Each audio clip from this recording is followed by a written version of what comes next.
السلام عليكم ورحمة الله وبركاته.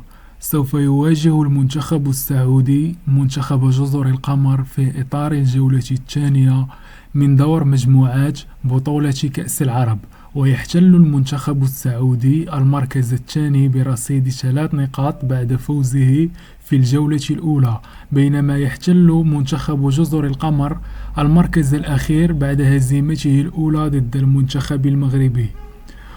وسوف تلعب هذه المقابلة على أرضية ملعب البيت في الدوحة القطرية اليوم على الساعة 9:30 بتوقيت السعودية وجزر القمر، 7:30 بتوقيت المغرب، الجزائر وتونس. وسوف تكون منقولة على قناة الكأس القطرية وبين سبورت 1.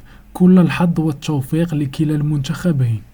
المرجو الاشتراك والضغط على زر الإعجاب دعماً لنا لتقديم توقيت المقابلات. شكراً.